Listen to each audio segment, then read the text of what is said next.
Hey everybody, this is a Bitcoin morning brief. We have Jimmy on today, Giacomo, and Tone looking a little different than usual, but looking great. Everybody come to the screen. Jimmy, we haven't had you for a while. It's good to see you again. You are on mute, Jimmy.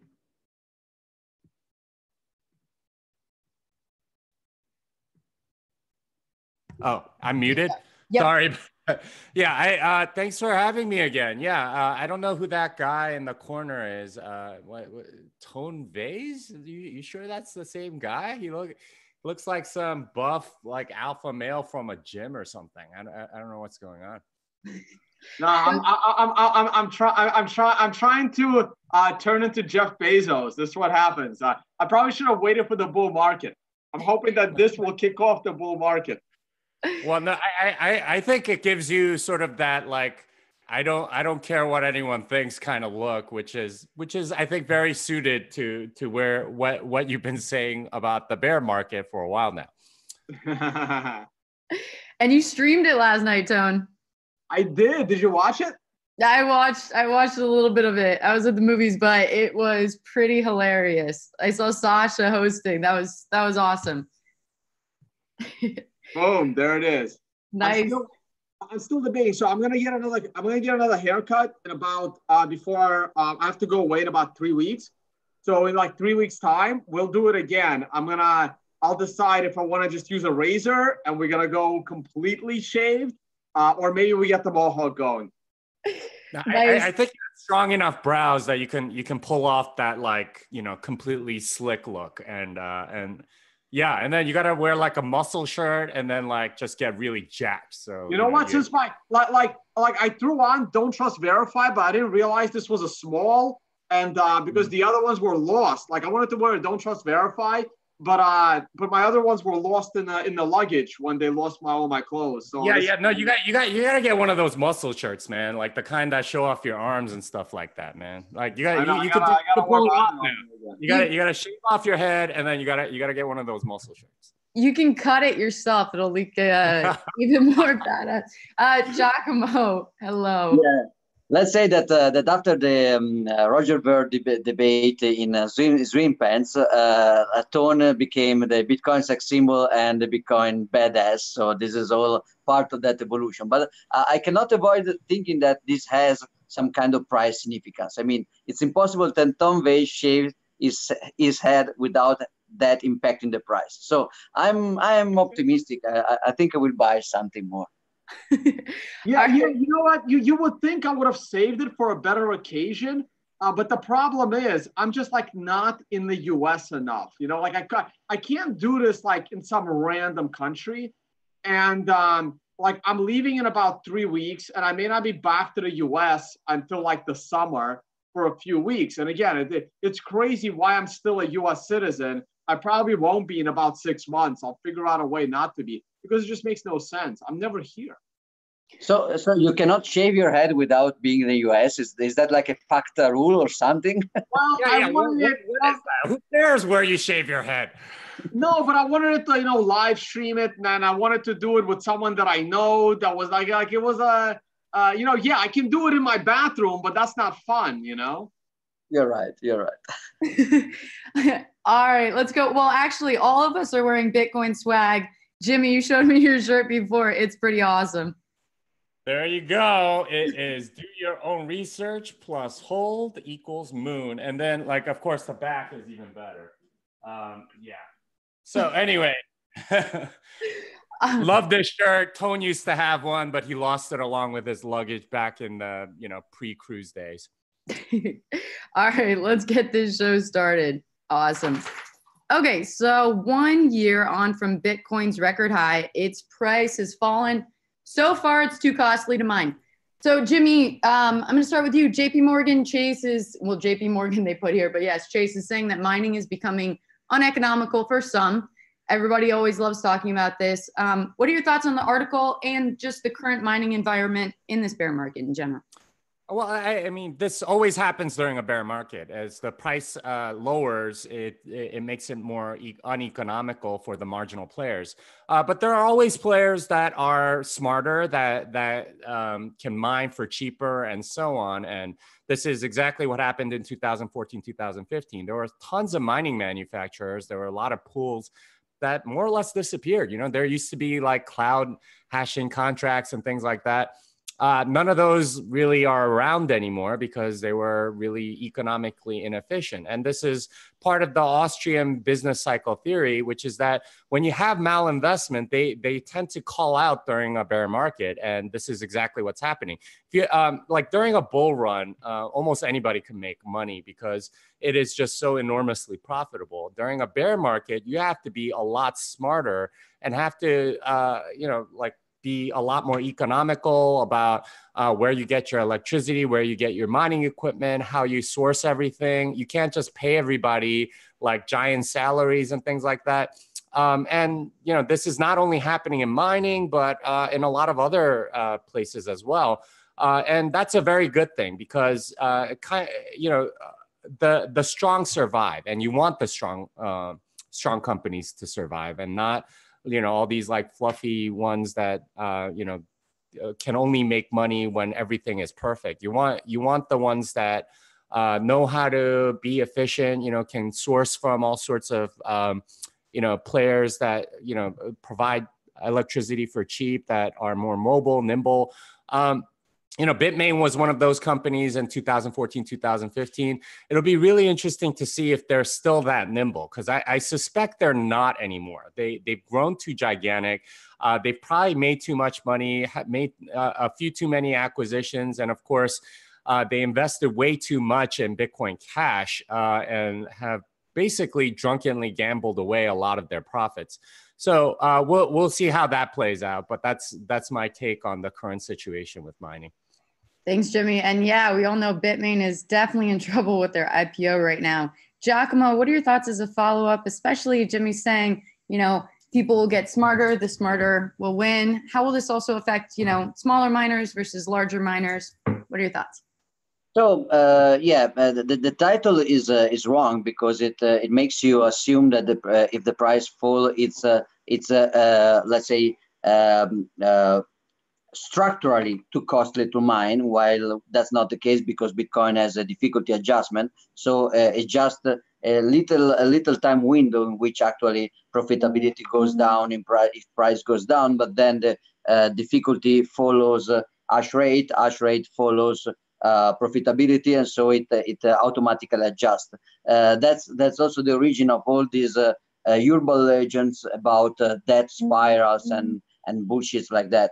They cannot happen because the difficulty adjustment, if the price drop is not fast enough to really be impossible to compensate with difficulty adjustment, the difficulty adjustment will compensate it. What changes is that, as Jimmy said, and as you said, miners are not the same than cryptocurrency traders, because a cryptocurrency trader, if he thinks that the price is going down, he will just sell the coin, while the miner will not, because he cannot sell all the structural fixed costs that he has to overcome in order to build the farm. So he made a lot of real estate investments, electricity connection investments, physical security investments, machine investments, and he cannot just the sunk cost of these investments is different. He cannot just sell everything because he thinks that the price is going down and then buy back. So naturally, the time preference of a miner in respect with his opinion about the future price is lower. So the miner has to be a little bit more forward-looking than a simple trader. This is also one of the reasons why proof of stake, if not already enough insecure for many other reasons, there is this other specific reason, which is that for a staker, taking the money out of the staking and selling the money because of a price drop is way more easy with less friction than selling all the miner equipment. Miners are incentivized to try to look a little bit a little bit in the future because they cannot immediately sell, they cannot immediately dump all their investment. I would say that this is a very good moment, in my opinion, to have I mean, the beer market was in this way very, very lucky, very fortunate event because having a mining price, a mining, let's say, turnover right now that Bitmain is also in trouble, will probably increase the Bitmain problems. Bitmain's problems come from the fact that they attacked Bitcoin, they started to pump shitcoin. So it's their fault, it's their responsibility. They really called for it. So it's all very, very well deserved.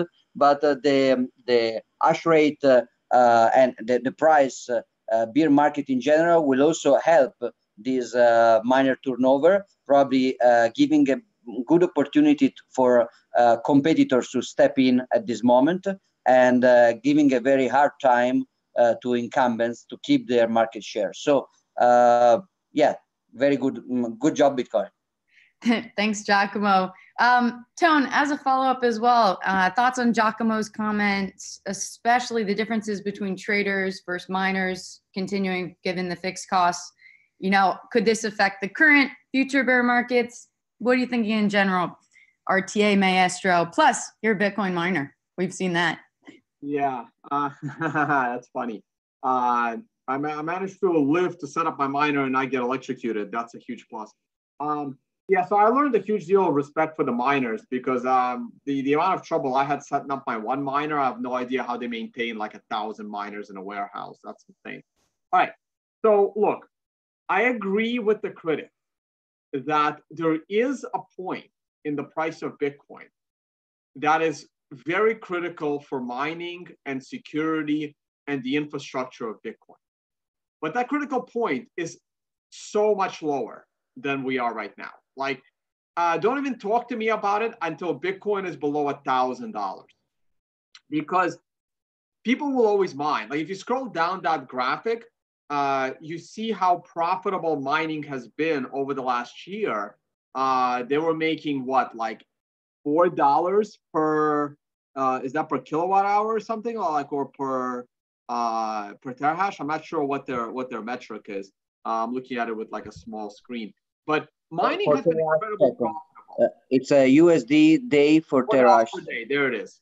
$4 per day for 1 terahash, right? So what is so what are the latest miners? How many terahashes, or like what's the I've been kind of MIA. But look, I know mining has been incredibly profitable, and there's no such thing as printing free money. So Satoshi designed the system just fine. To me, I look at it this way. The halving is supposed to take place every 4 years. Every time it happens earlier than 4 years, that means that means mining is, over popular. The last halving was in July.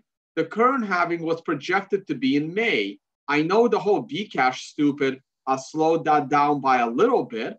And now if a lot of mining comes offline and hash rate drops, I want to see if we're going to have in 2020 before or after July 6th, because that was like the last halving. I believe it was like around July 6th, July 7th. So if the next halving takes place in less than 4 years from the prior halving, then why the hell are people complaining about mining? Like, people are still going to mine. There are still lots of reasons to mine Bitcoin. You are converting registered money to unregistered money. If you have good connections and good lines of credit. I mean, how do gold mines do it? I mean, silver is still being mined, for God's sakes. And that one fell from $50 and it's down to like 13. And I think it's going to go down to about $5, $5 or $8, because say silver is kind of useless as a monetary mechanism.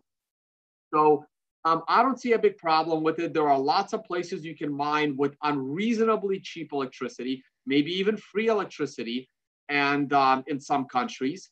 And I'm not worried about this. And worst case scenario, guys like me and Leah and Giacomo will mine at a loss because Bitcoin is so important to us.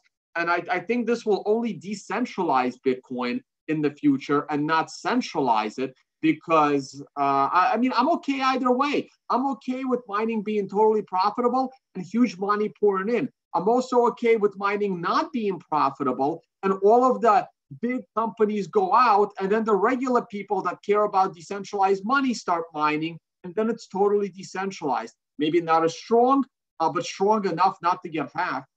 It'll be fine. I don't know why people are freaking out over it. Well, sounds good. And let's freak out a little bit. Giacomo, actually, you look frozen, but hopefully you're not, because I'm going to evoke you on this one. I think you're a bit responsible for this absolutely incredible innovation that we have up. So a new, it says Lightning development. Actually, Jimmy, thank you. I found this in your newsletter, your wonderful newsletter. So can you explain, you did explain to me a little bit that this is an unspecified Lightning extension, that you're kind of responsible for this incredible thing. Can you explain it a little bit more? No. Sorry, I didn't want to take logistical credit for this. I wanted to take logistical credit for the original born of the Bolt specification, because when I say logistical, I mean that I was the guy bringing pizza and I was the guys providing the office. So all the other guys made all the work. But it was very exciting in 2016 to be there when the guy from Blockstream, Lightning Labs, and Amico Pay, and actually also Bitfury, and I think there was a guy from Blockchain Info even, and of course Eclair. They were all in Milan to start an interoperability protocol. The original name of that protocol was Milan Protocol for a few days, and then he found the stable name Bolt, which is very appropriate. And it's basically, I don't remember the acronym, I don't remember, but the end is Lightning Technology. Anyway, it's a smart acronym. And Bolt basically includes all the characteristic that every single Lightning Network implementation should have in order to stay interoperable with the others. Of course, any shared common specification cannot really regulate everything, because otherwise it will become gigantic and impossible to work with, unpredictable. So a common specification, a shared specification must stay kind of slim. And so what you see here is people, in particular, these very, very smart pseudonymous contributor to the mailing list.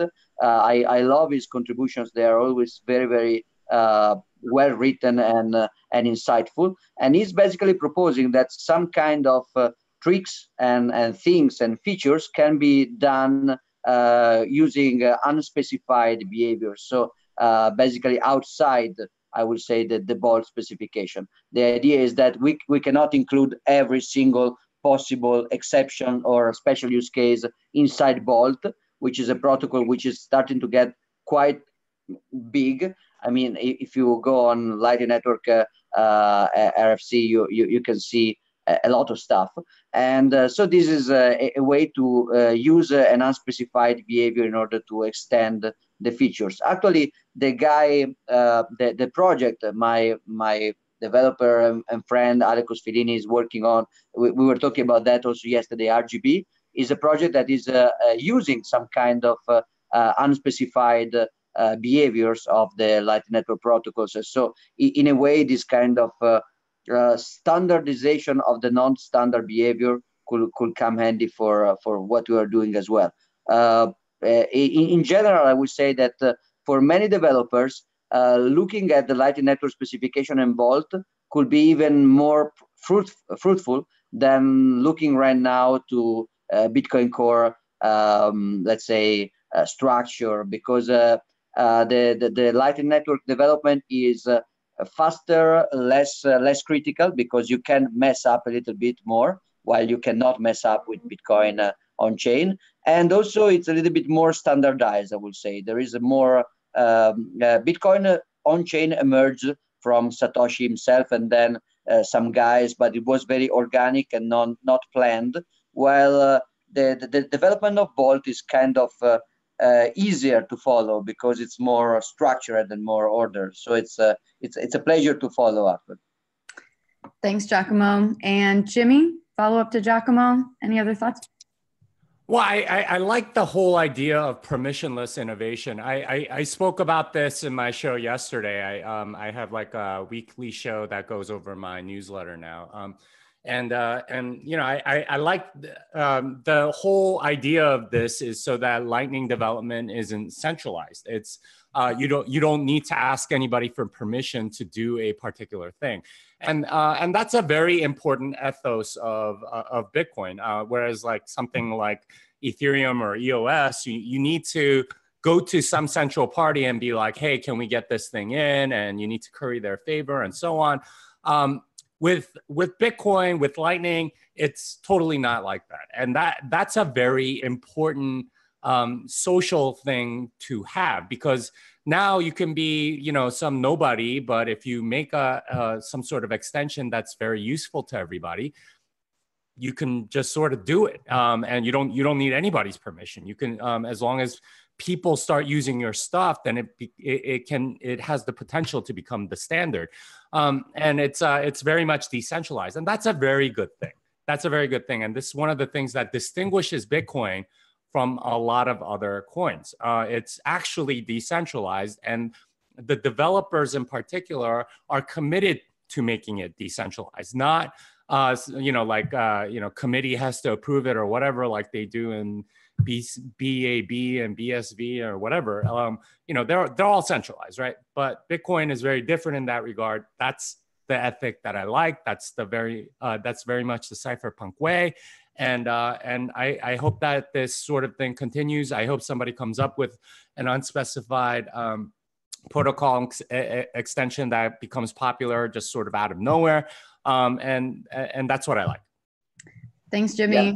Yeah, I completely agree with Jimmy. I will add that that's true for Bitcoin in general. But that's especially true and especially effective with second layer protocols, because in Bitcoin the decentralization means that basically nobody can really change it except with a lot of experimentation and very long and thoughtful evaluation of the change. So the decentralization in Bitcoin base layer is going to take the shape of basically status quo, mostly, especially in the future, not right now actually. While in the second layer, the decentralization is actually really the possibility to add everything without even the need to reach consensus, because most of these changes can be done without any consensus upgrade by the network. So you can really try out your extension, and as Jimmy said, people will try out with you, and if many people tries it, then it will become a thing without any necessity to raise a majority of nodes, of hash power, or whatever. Thanks, Giacomo. Tone, follow up. We have lots of Lightning news today. What are your thoughts on this? Yeah, so oh man, like I wish I had the time to like set up my Lightning channel and like learn a little more about that stuff. And between being a little distracted by the live chat and looking at my own reflection, I'm still like in layman's terms, right? Like what's the difference here between this and Lightning, or is it like connecting Lightnings together? Like, can someone just give me like a layman's thing here? So the idea is you can create your own Lightning implementation. Some of the things that you do in the Lightning implementation can be whatever the way you like, but some of them must be conform to the Bolt protocol in order for your channel to be used by other people to route payments and to interact with other channels. So you cannot create your Lightning implementation following the idea without following Bolt, because you can, but if you do, then people cannot route through your channels, and you cannot route. So basically, it's kind of like the standardization for all of these Lightning implementations to kind of have a standard, like a set of standards that people can then also follow if they're going to build another Lightning implementation, and it goes down to the user level. So if they want to do something new with the Lightning network, they don't need anybody's permission. They can just like use this unspecified protocol extension kind of thing. Yeah, exactly. Bolt in itself, Bolt sounds great. So like every week I'm like dumbfounded that people still believe in garbage like Bcash and the other Bcash, and probably a third Bcash when Jihan and Roger split up. Like, ridiculous. All right. Well, let's continue with lots of this Lightning news today. Jimmy, looks like Chrome extension for wallet integration into a browser. What do you think about Joule? Sorry if I'm not pronouncing it correctly. I think it's called Joule, and it's like a unit of energy, and it's supposed to be a play on words with Lightning and all that stuff. But yeah, you could basically. Jimmy, question. You think this is a little too early? The browser extension? I mean, yeah.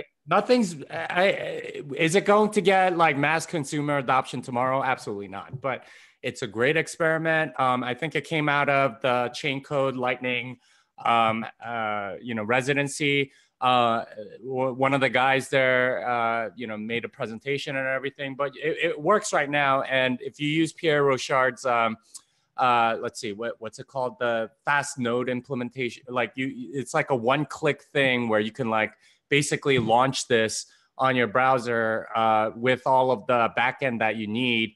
Then it's great, right? Because you can have a Lightning wallet in your browser. Now, is that necessarily super secure and stuff like that? Absolutely not. But it's a great way to experiment with it.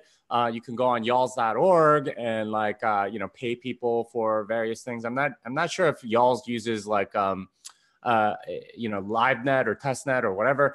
But this is a great way to play with it. And the only thing about Lightning right now that's a little bit annoying is that you need a full node running in order to play with it, because Neutrino hasn't really been implemented in too many places other than I think LND/BTCD.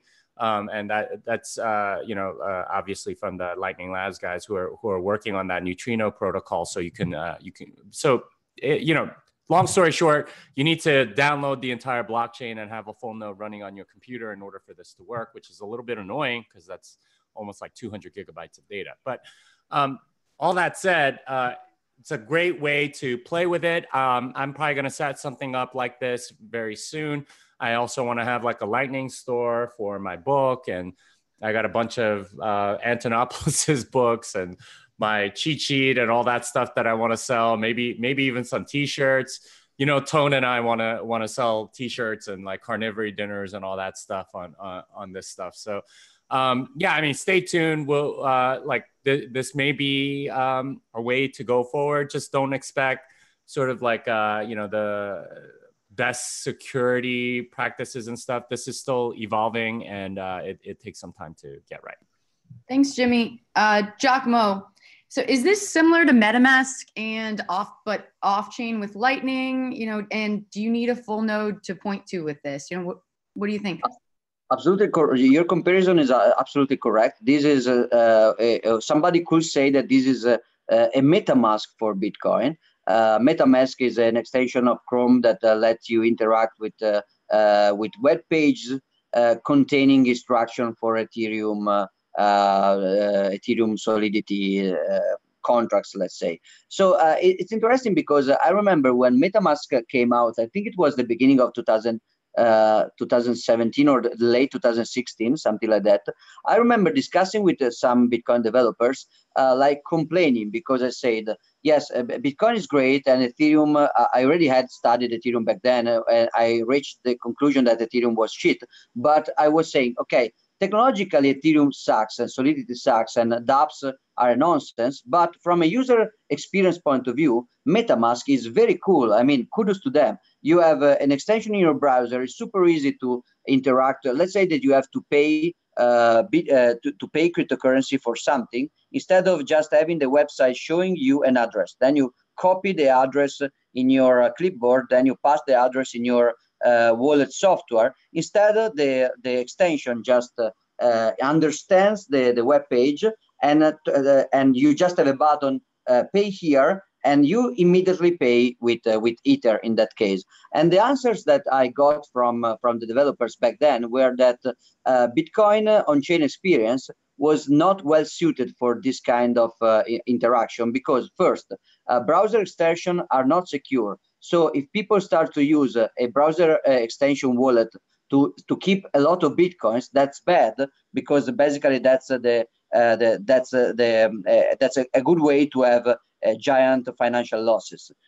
With Lightning, that's not a problem anymore, because in Lightning, at least for now, you can store very, very limited amounts of Bitcoin in the channel. So there is some kind of safeguard mechanism that prevents people from losing a lot of money in an insecure environment like a browser extension. Second, people was telling me, like, in Bitcoin, you have to do coin selection and fee estimation, and there is a lot of friction when you want to do a payment. So the friction about copying the address and pasting the address is the last of the problem, because you have to your wallet, your Bitcoin wallet, has to perform a lot of smart work about fee selection, coin selection. It's very, very complex. And also you have to wait for 40, 50, 60 minutes anyway for the confirmation. So what good does it do just to have this kind of stuff? While with Lightning, this objection doesn't hold anymore, because in Lightning, you don't have coin selection problem, you don't have fee estimation problem, you don't have confirmation time, you just pay and you pay. And with this kind of seamless experience, now it does make sense to have this kind of things finally. So what you said is correct. And yes, as you asked and as Jimmy explained, you still have to connect this stuff with your Lightning node and Bitcoin full node, which is annoying in a way, but also a good thing, because right now the Bitcoin security model cannot work if the users are overall not using full nodes. And until now, there was no incentive to have a full node, because the common knowledge was that a light node on a cell phone was good enough, which is not, of course, but people didn't understand that. So right now, if you want to play with Lightning, you have to have a full node, which is a good incentive to install a full node. Right now, that's super easy. Like you can just buy a Casa HODL node, you can just buy a Bitseed, you can just, it's pretty easy. There are a lot of, also there is the Piero Shard node, one-click node installation. So it's pretty easy to install a full node. So do it and try it. You can lose money with this stuff, as Jimmy said. That's okay. Experiment with it. Don't put a lot of money in it. Thanks, Giacomo. Tone, what are your thoughts? Sounds great. I still kind of use Chrome because I think all of the browsers are just worse. I know that Chrome is like the worst browser for your privacy, but I'm at a point where I have such limited time. And if I gotta wait an extra 5 seconds to load a website, which is what I feel like with every other browser besides Chrome, and if I gotta if Google search is still the best out of every other search engine. I know everyone's like, use DuckDuckGo, use Startpage. They're terrible search engines. Their formulas are horrible. So I'm still a Chrome user because I just have very limited time and I need my stuff quickly. So yeah, so as long as Chrome doesn't start banning all of this crypto stuff, I'm happy. But there's a high probability that Chrome and Google are going to be anti-Bitcoin, and we'll see how long we can hold on to these Chrome extensions before we are forced to have another browser. So we'll see what happens. Yeah, just a quick comment on this. So for now, I agree with Tone completely. Convenience dictates that we use just Chrome instead of anything weird or nerdy. But if the worst happens, the good thing is that Chrome has actually an open source version by Google, actually, which is Chromium, and which is completely compatible with anything that goes on top of Chrome. So Chrome extension can be put on top of Chromium. Just to understand, Chromium was the thing that the Brave guys used in order to build the Brave browser, which is in per se it's a good browser, but then they put the scam coin basic attention token on top of it. It became something very, very stupid. But the browser itself is great, and they build it on top of Chromium, which is as fast as Chrome because it's the same code base basically. So if Google's Chrome proprietary system gets too much by Bitcoin, there is actually a non-zero chance to fork Chromium directly and to build some kind of Bitcoin-friendly alternative, which is not maybe Firefox. Right now, many nerds, many privacy advocates they prefer Firefox extensions and Firefox forks.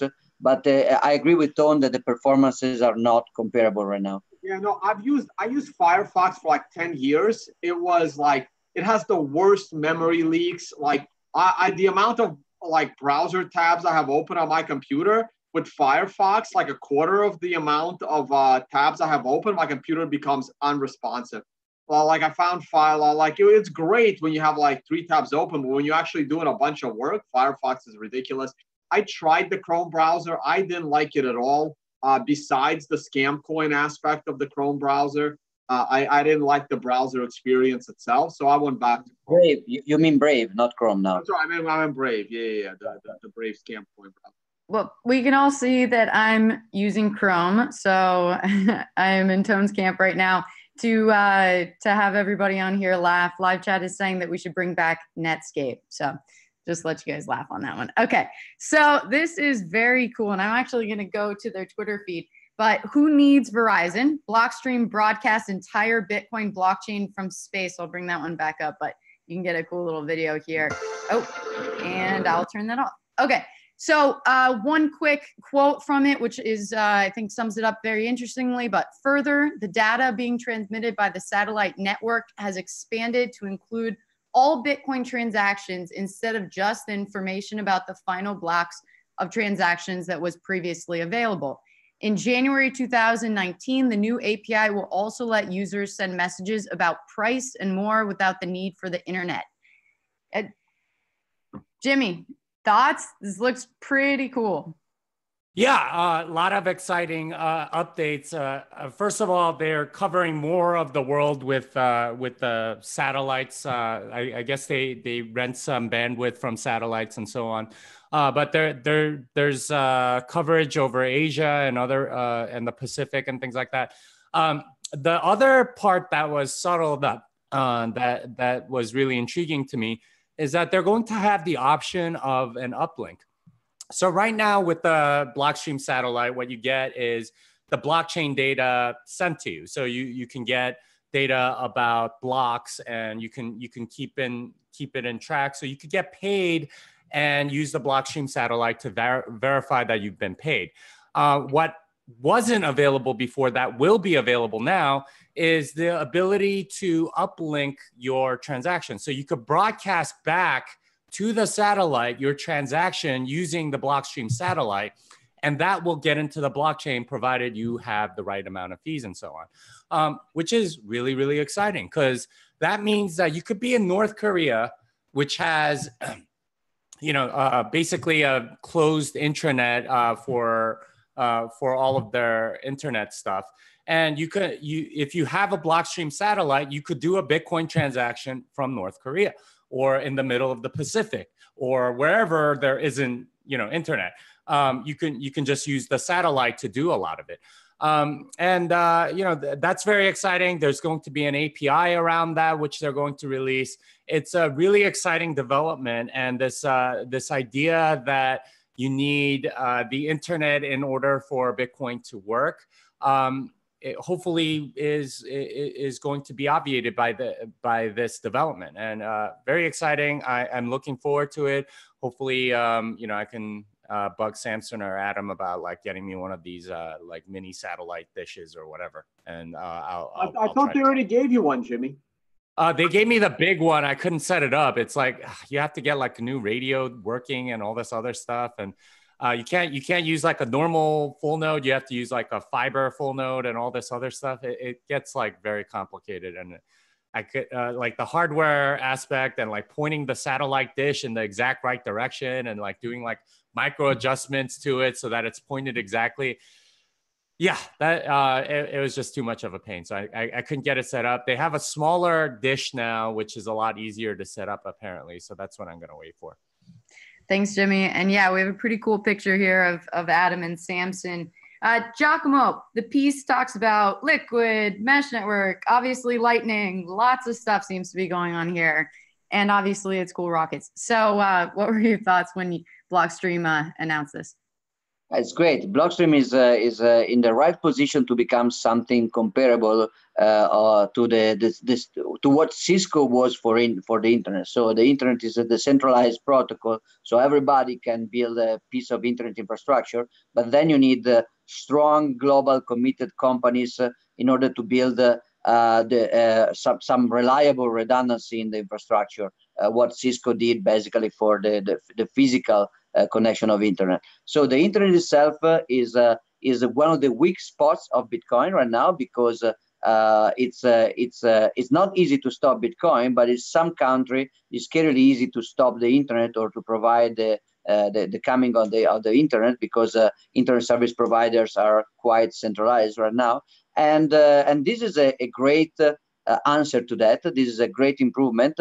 It basically it does a lot of things. First, it creates a lot of opportunity in places not covered by the internet, as Jimmy said, which is very important, because often the places in where the internet infrastructure is very bad are also the place in which the financial infrastructure and the fiat money infrastructure is collapsing or collapsed. So you want to use Bitcoin, especially maybe in North Korea or in Venezuela or in places where you are not allowed to use the legacy permissioned financial system. But what if in the places where you need the permissionless finance more, you cannot use Bitcoin as an answer because you don't have the internet? So Blocksat with the uplink is a great answer. Of course, there is no silver bullet here. We don't have to rely on just this.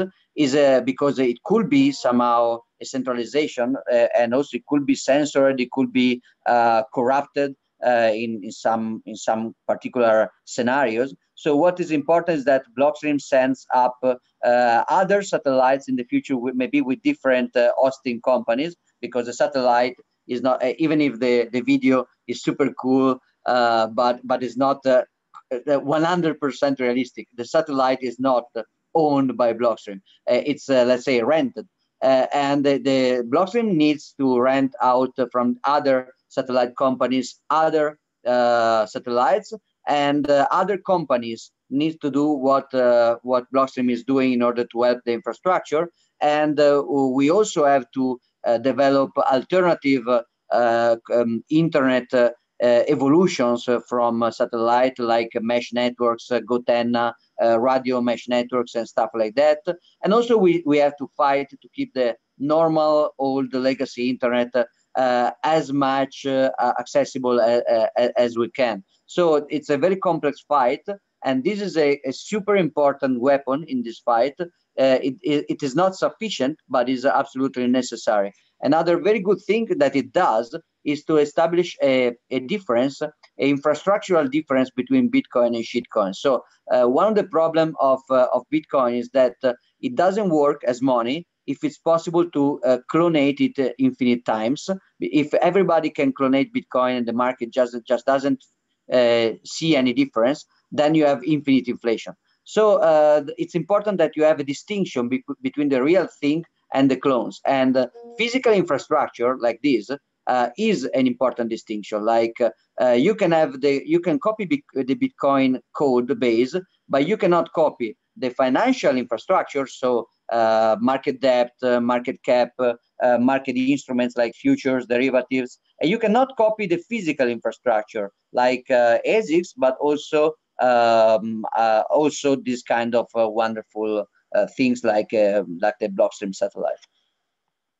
Thanks, Giacomo. Tone, thoughts?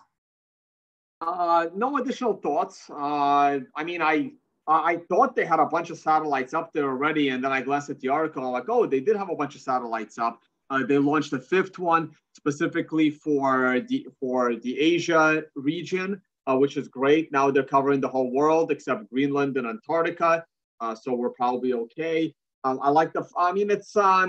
I don't know. Like, the hard thing is done. You got the satellites up, and now you just got to make it a lot more user friendly. Like Jimmy said, the original that he got was too complicated even for Jimmy. So what the hell does the average? Like, what chance does the average person have that actually needs to use something like this that doesn't have internet? So it needs to be a lot more user friendly, and it's great. It's also going to handle encrypted text messaging communications and other stuff. I think this whole show I should rename this YouTube channel. And I was like, how stupid do the shitcoiners feel, right? I mean, this whole show was about how Bitcoin is actually innovating and everyone else is just complaining that Lightning Network doesn't work and that the Blockstream is controlled by, the financial elite. Meanwhile, they're launching encrypted messaging communications, for God's sakes. It's like, wow, like the tinfoil hats of people. And it's amazing how half the people watching the show are like in that boat. I should probably rename this video like your shit coins are gonna die. I mean, everything here, like there is no mining centralization in China. Bitmain is going away. Blockstream is doing amazing things for privacy. All the stuff with Lightning, like I love it. The fundamentals of Bitcoin have never been stronger. Now all we need is all the stupid to die and all of the people that don't understand what Bitcoin is that bought in to panic sell, and then it's off to new all-time highs. Thanks, Stone. Speaking of shit coins, so Saifedean, I'm going to play a little bit of this, took on the Spectator. I believe he's Spectator's business editor, Martin van der Weyer, and he destroyed him. This is absolutely incredible. So hold on one sec. Everybody should listen to this. Good to be joining this kind of cult meeting in the temple here. So that was... We're having the sacrificial dinner tonight. Yeah. Rather than start with Nouriel Roubini, let me start with the great 1960s comedian Bob Newhart. Anyone remember him? And his sketch about Sir Walter Raleigh bringing back the first consignment of tobacco. And he's speaking to someone who sponsored his voyage. He's saying you do what with it, Walt? You roll it up. And then what do you do with it after you roll it up? What, do you stick it in your ear? No, you stick it between your lips and then you set fire to it? Are you kidding me? Well, this is a bit like that. So what, you roll it up and set fire to it? I mean, in 300 or 400 years' time, what you're saying might somehow have entered the real world and become the norm. But right now, you would have to sort of, take a couple of months in an asylum and then come back and watch a video of yourself doing that and realize I'm just talking nonsense. Yeah. And the reason is because there's profit to be made from it. So everybody, everybody should absolutely watch this whole thing. It is incredible. This is only 13 minutes. Saifedean killed it. Tone, did you watch this video? Yeah, I did. It's really good. Like, oh man, like I hated that moderator. Like that. I don't know. We really got to debate. I mean, it's really tiring debating people. And then Saifedean is right. Like he called that guy a relic of the 20th century, and that guy actually embraced it. And that's the thing. Like a lot of these guys, they are stuck in this Keynesian ways. Like, look, so you can debate Keynesianism, right? Like you can make a solid argument why the government should have some control of the elastic money supply.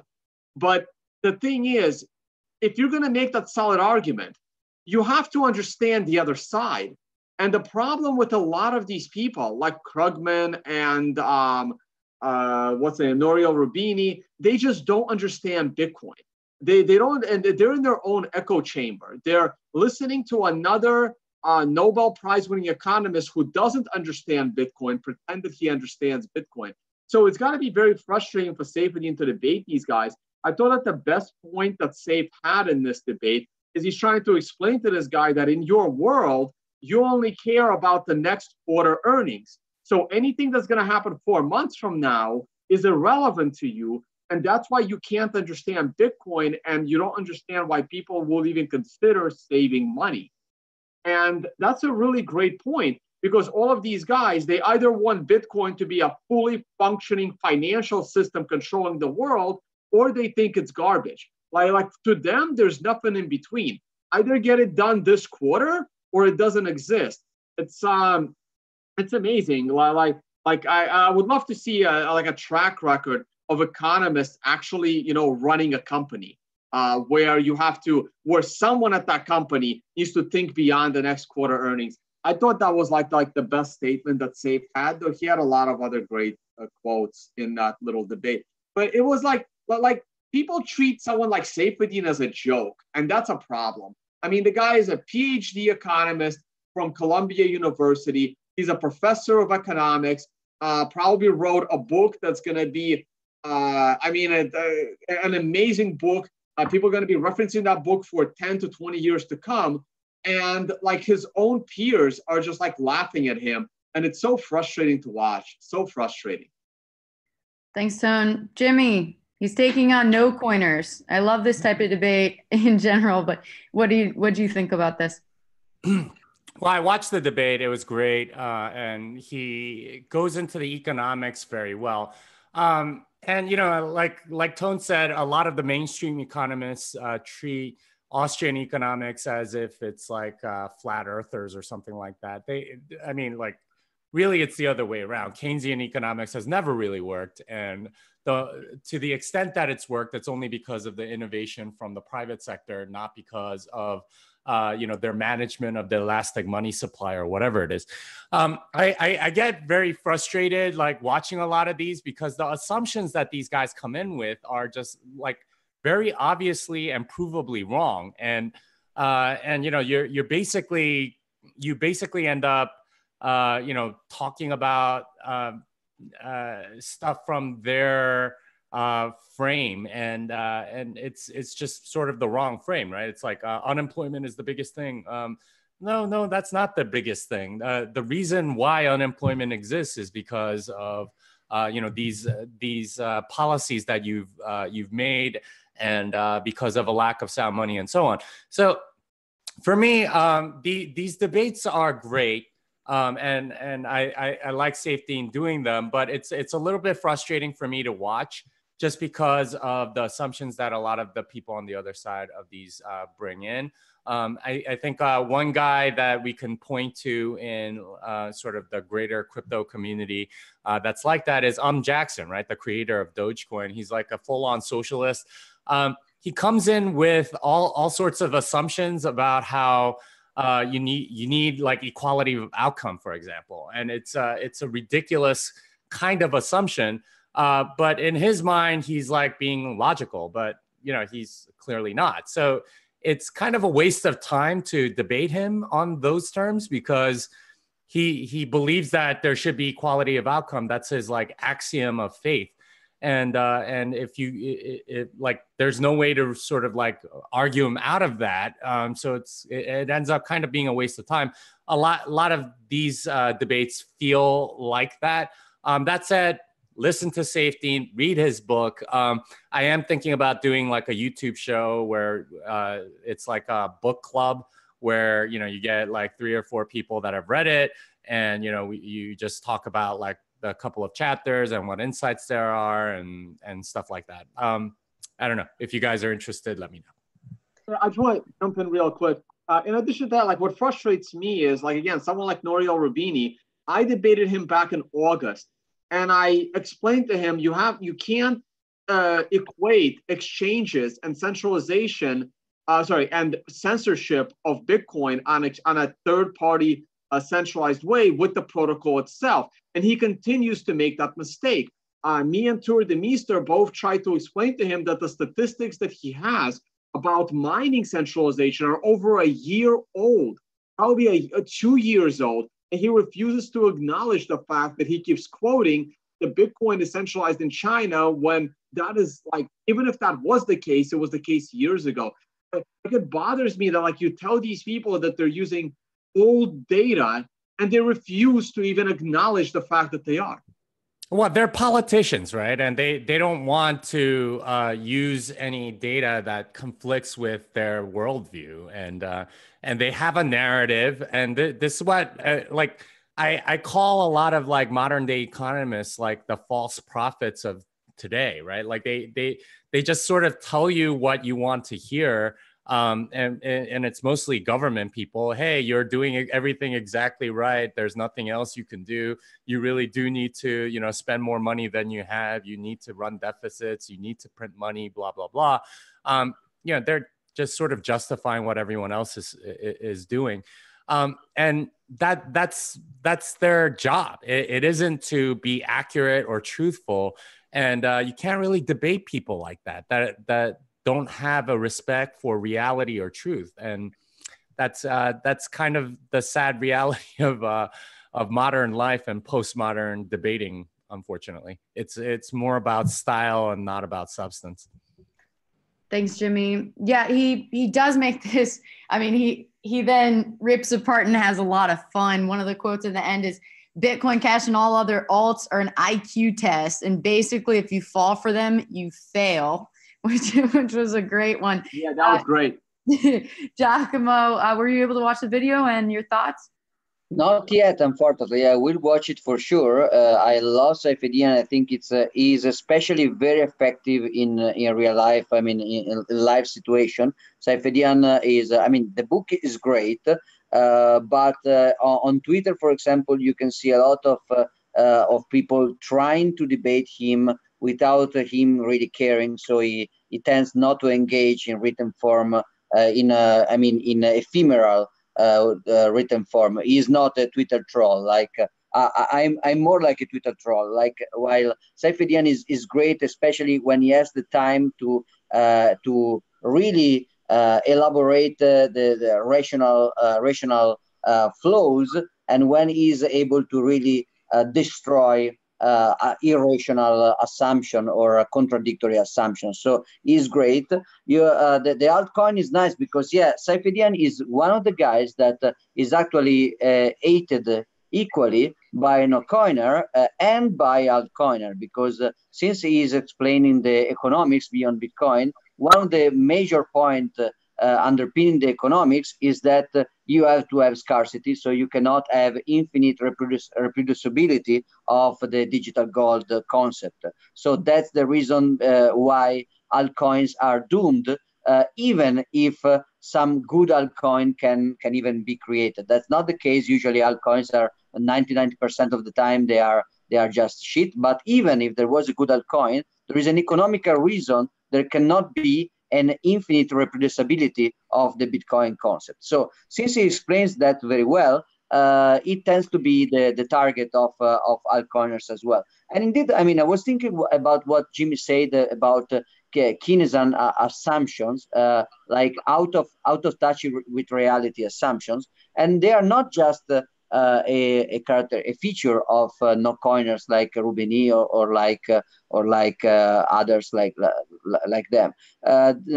Many altcoin leaders are also starting from socialist or Keynesian point of views. I remember a lot of this kind of approaches and assumption by Vitalik Buterin.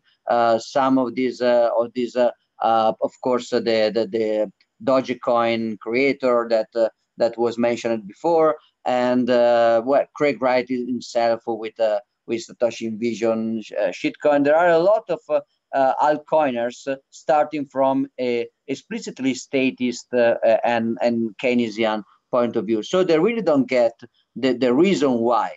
It's not much about technical differences. It's more like about the reason. That's also what I like about Saifedean and the Bitcoin Standard. After many years in which we have great speakers and great writers able to explain what Bitcoin does, Saifedean is a champion in explaining to people why do we need something like Bitcoin doing what Bitcoin does. So the reason about the reason for this development, not just the technicalities, which are important, but they are, I mean, it's not so important how you do something if you don't remember why you are doing that. And in general, altcoins are a big fat misunderstanding of the reasons we have Bitcoin at all. Thanks, Giacomo. So the mempool, and just one more point that I really liked, if some also following up on Keynesian, Saifedean makes the point that despite the volatility, it's specifically Bitcoin is the genuine grassroots alternative to central banking, and again, that it works. It was an absolutely great debate. Everybody should totally watch it. Jimmy, we haven't had this show for a while, and what's going on with the weather report? Well, this is a pattern that we've been seeing for a while now. Right around 8:30, 9 o'clock, 9 a.m. every day, there's like a big spike of transactions. From what I hear, BitMEX does like one giant transaction, every day or something like that, right around that time to pay out people that are withdrawing or something like that, and that causes block space to get a little bit scarce for a few hours. That said, you can see all the spikes going. If you go towards the left there on the chart, you could see like starting at around 4 p.m. Everything like the mempool clears on a very regular schedule, generally about every 10 minutes. You don't need to worry too much about like getting your transactions in if you are willing to wait a little bit. In fact, I've been using every transaction that I've sent. I've been using 1 Satoshi per byte, and that's because I know it'll get in at most like 24 hours. Oftentimes like 5-6 hours or so. It'll clear. You could even see that like drawdown right around noon yesterday, and that tends to happen. It's a little bit more heavy right now. So if you wanted to get something in right now, you're going to have to pay. Let's see, what would be a good amount? You're going to have to pay on the order of 40, 50 Satoshi per byte to ensure that you get in like the next block or something. But again, right, like if you have a low time preference, then you can get away with paying a lot less.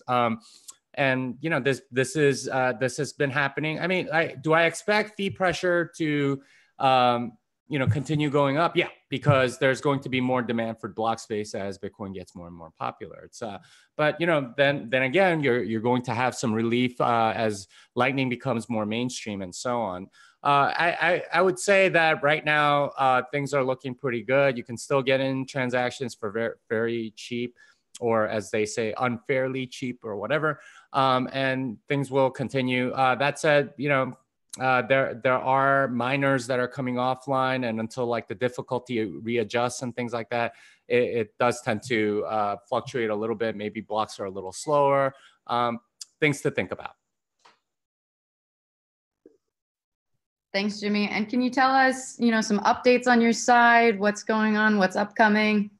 Yeah, so I do have the Las Vegas seminar coming up during Unconfiscatable. I think there's like a week and a half left before price goes up. So please go and sign up. There's another conference, Advancing Bitcoin in London, where I will also give my seminar right after that conference. And that's also available. I'll be there as well. I just agreed to speak there as well. Yeah, so it's going to be a great conference. That one's more geared toward.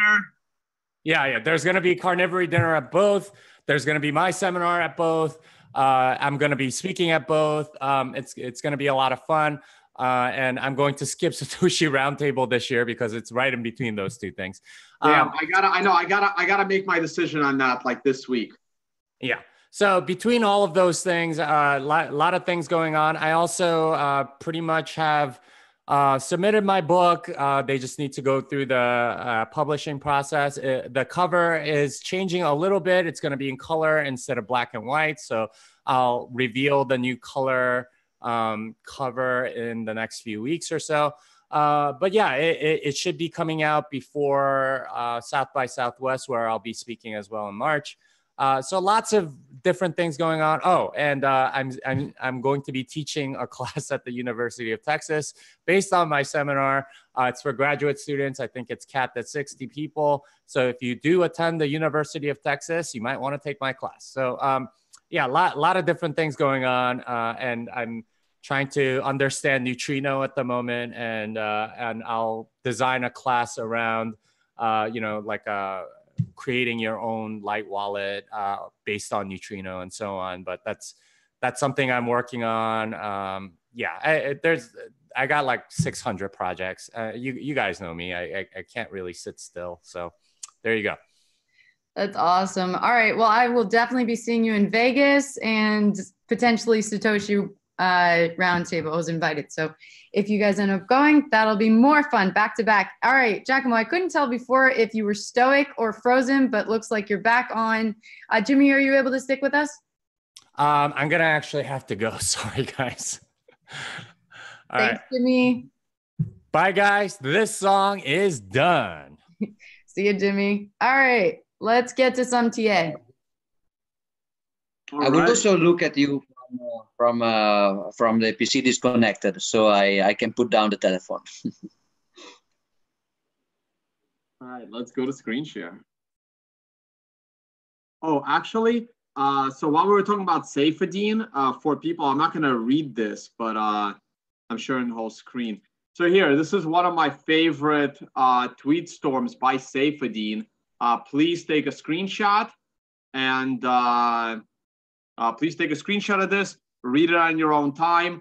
This was basically the day I read this is the day I followed Saifedean on Twitter. This was January 20th, but I think it was last year. It could have been early this year. I don't remember which January 20th. But this was an amazing tweet storm by Saifedean. Pause the video, read it. It was great. Quick update on Unconfiscatable. We're gonna put up more celebrity poker seats up for sale probably next week, and 2 seats left in a carnivory dinner, and that's it.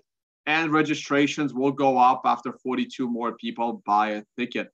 Saifedean will of course be there along with Jimmy and Giacomo and Leah. This whole show is going to be at the event.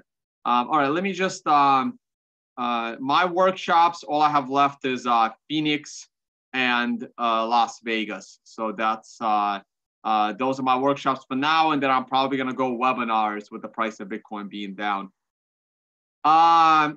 The monthly chart bounced up a little bit. That one is not that interesting right now. Here's Bitcoin on a weekly chart. So on a weekly chart, this should be updating. We are at 35.26. Now this is interesting because I was checking GBTC, and GBTC is down pretty big today. So this is that's interesting. I'm not sure why. This is the price, right? Yeah. So the price of Bitcoin is up, but GBTC is down, unless GBTC happened to close at the very top of the market with some premium. So GBTC is down 20 cents, which implies that Bitcoin should be down about $200 today, but it's not. So it's interesting that GBTC premium is going down. So we need to close above 3,500 this week. So by Sunday night, we need to close above 3,500. Then I need a higher open and higher close next week to get me bullish. But you know what? I still think this can get us to a 9 because you got to go all the way up. Though getting a 9 is going to be hard. To get a 9, you got to close at a new weekly low, and that's bad. So right now, I am neutral on the market. I need a new high close. I mean, this is a good candle on the 4-hour. This is good. We're approaching these lines where I start to become bullish again on Bitcoin. We had a nice new high close on a 60-minute chart, but we couldn't sustain it. So now we dropped again. I do like this a little bit more. Let us get to another 9 hourly. Let us pull back a little bit. The longer we stay in the 34.50 to 35.50 range, the more bullish it actually is. So I would like to see us consolidate into, let's say, Saturday night. Or what's today? Today's Tuesday, right? I would like us to consolidate into like Thursday or Friday, and then, bust out into the end of week. So it's a good start. I'm gonna wait a little bit. I'm expecting some consolidation here, and then a breakout to the upside. I am starting to think that we can make it back to 5,000 or 6,000 before another leg lower. I'm very surprised though that GBTC is down, because GBTC, as Tyler likes to explain, tends to lead the market. Oh, now GBTC is only down 16 cents. So it's been pretty volatile. Maybe it's not a bad time to pick up more GBTC. I gotta open up my my brokerage account. Probably should have picked it up earlier today when I saw it down big. Like I said, I'm not exactly sure why it was. I'll take a look at it through my brokerage account. I do think that we're going to go up. I'm very curious about the traditional markets. How did we open today? Here's the weekly. Here's the, what is this? This is, oh, it's the 5 minute. No, I don't want that. This is the ES. Daily. What do we got here? There it is. No, S&P is still in a very bearish posture. It's a nice reversal candle here. Tomorrow is the big day. Tomorrow is the Fed day. I'm not going to be really around tomorrow unless you and Tyler want to do something in the morning. Yeah. Hey, I see Thor. Hey, Thor. That's about it. That's good. Yeah, stock market looking good today, but like tomorrow's the big day, so it doesn't really matter. All right, that's about it, guys. If you want to support this channel, support my work, please check out the affiliate code. TradingView subscription, VPN subscription, and Amazon links. They're pretty, you don't have to buy these products. You can buy any products, just click the link, and that helps support this channel. All right, I'm going to stop screen share, and we can say hi to Thor. Hi, Thor. He is on the edge of his seat. All right, we lost him. There he goes. We also lost Giacomo and Jimmy, so it's just us. But everybody have a great day. Tone, thanks. It's great having the brief back. Yeah, no, it's awesome. And yeah, we gotta get more creative with my hair next time. But I like this. It feels great. A little cold out, but it feels great. You're gonna keep the beard, yeah? Yeah, I'm keeping the beard. I gotta decide what I want to do with that as well. But I'm gonna keep the beard for now. Nice. All right, everybody have a great day. Bye, guys.